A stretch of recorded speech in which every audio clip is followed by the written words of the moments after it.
Well, hello there, and welcome to a mod overview. There is a brand new update for Europa Barbarorum 2. It is the 29th of December 2023, and one day ago I got a message from a chap called Alan Petrovich, I think.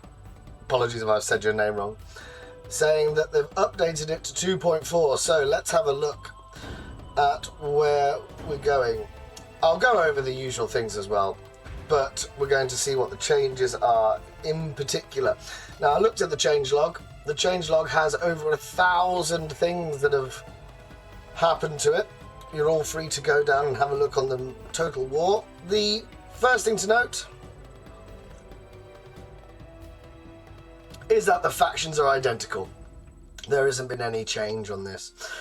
But we'll just have a little quick start as the Carthaginians. Ooh, Safot Softim by Cartadast.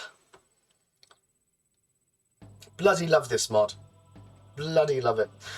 EB2 is one of the Mac daddies of Medieval 2 Total War mods. It completely changes.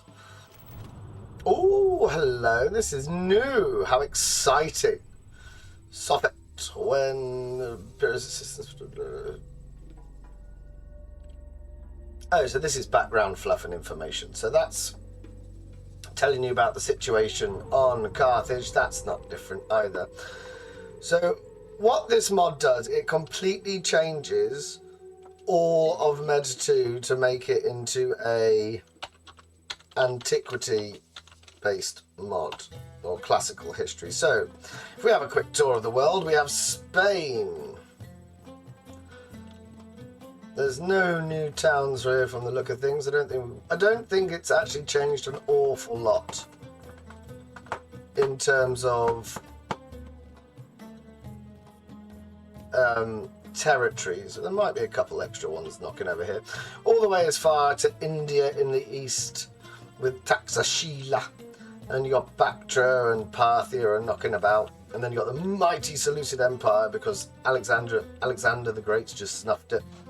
You got Armenia, which is called the Hayastan in this. You got Pontus, Pergamon, and then the Egyptian and Ptolemy, which is of course what my cat is named after.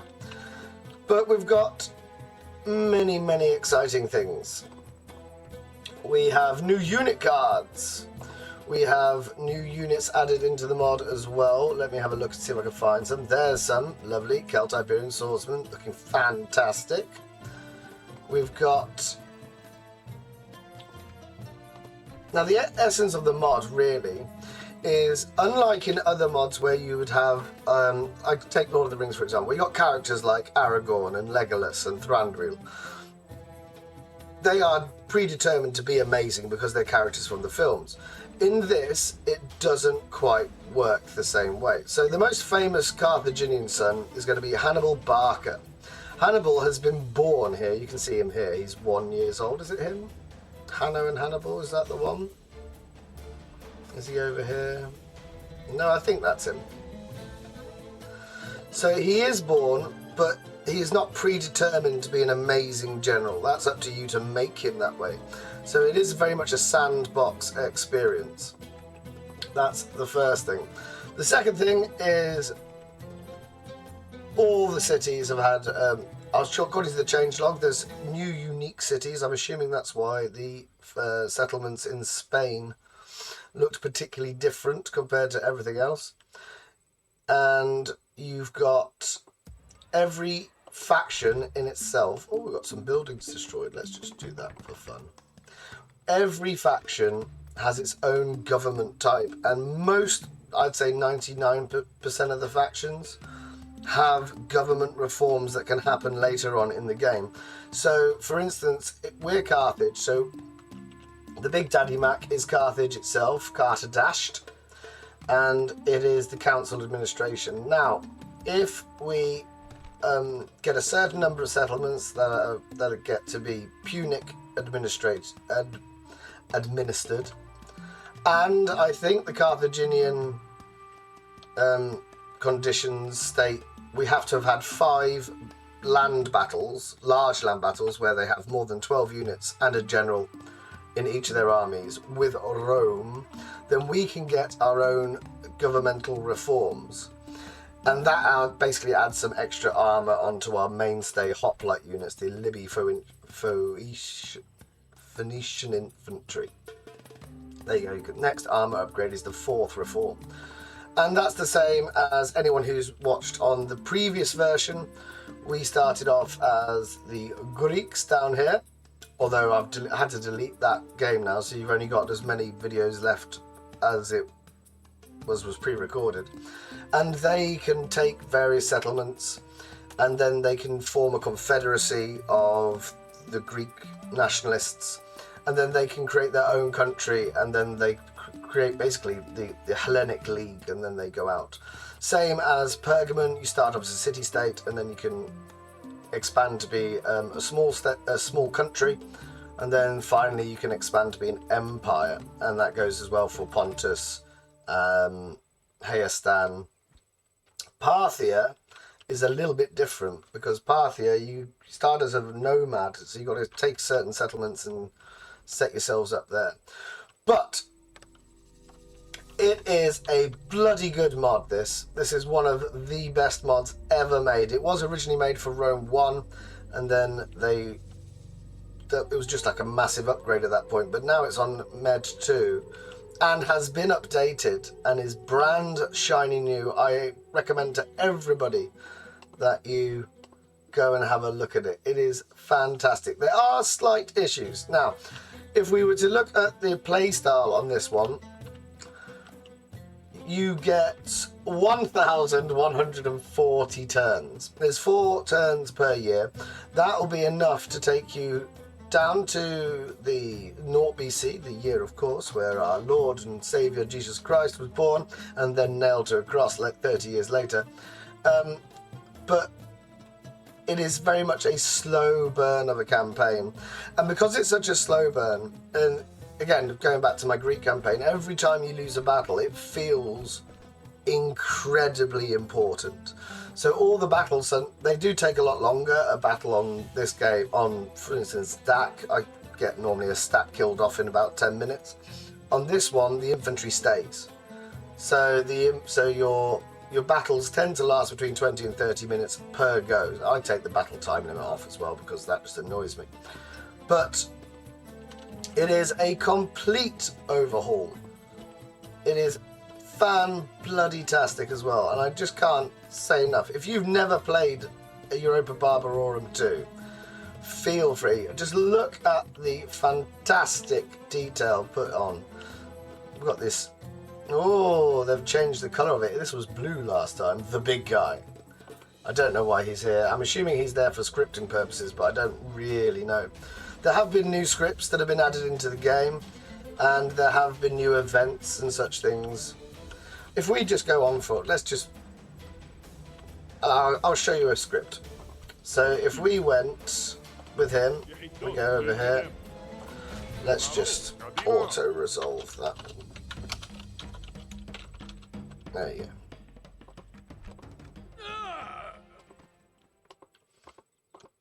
go. So just to show you some of the scripts that you can get.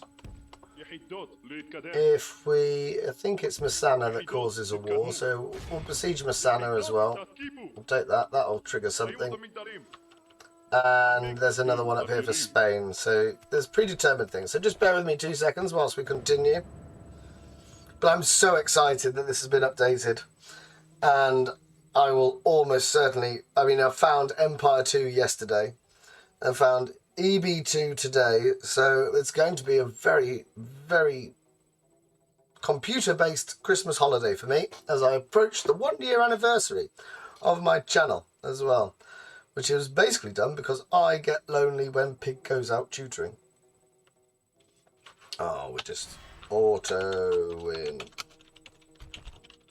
I'm not fighting it to show you things, I'm fighting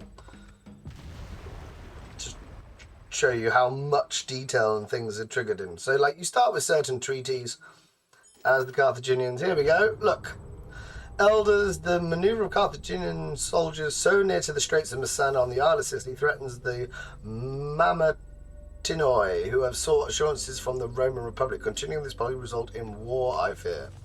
So one of the things that we've done, just because this is a treaty that was signed off game, we're now going to provoke Rome's ire by having a settlement there.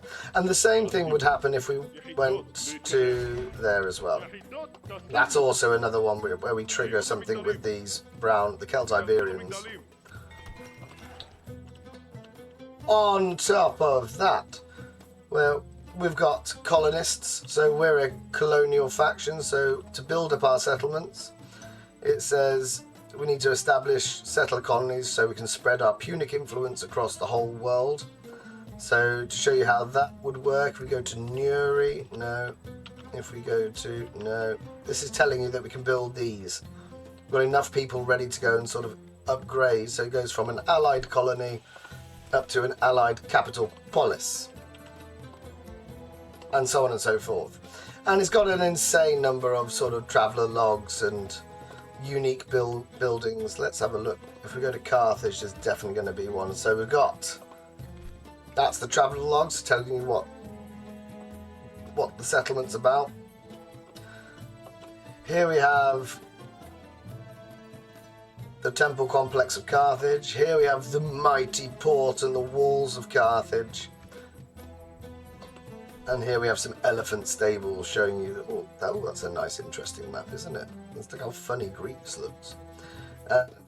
That tells you that you'll be able to recruit certain things. And there's another elephant stable, I think, in Antioch as well, and maybe one in Alexandria or lower down, or further up the Nile. Always think it's interesting that the Nile is the wrong way round. So it's only a short video. It's a short video to simply say you should play this game. This game is amazing. Oh, hello. Free upkeep. Now, I'm not sure that was a thing last time. I think they've added free upkeep to it. But never mind. Hopefully, if you've not heard of it, have a go. It is a slow burn, as I say. I would recommend starting on short campaigns first to see how you feel about it. Oh, he's new. Iberian medium swordsman. Ooh. It is just insanely pretty. I mean, and one of the cute things about this mod is the agreement at the start. It just says read more history. So if you're into your history, if you like historically accurate games, this is the best version of Rome, in my opinion. I've never played Rome Remastered. That's the next thing I'm going to have a look at. But again, the number of territories on this is just insane. And it is just a fantastic mod for everyone. As long as you can get over the fact that it's not like Medieval 2, where it's bang, bang, bang, bang, battle, battle, battle, victory. There is a lot of building up your government. It takes a long time to assimilate a city from another culture. But it is fantastic. And that is why you should play Europa Barbarorum 2. Put your faction suggestions in the comments below. Do take care of yourselves and goodbye for now.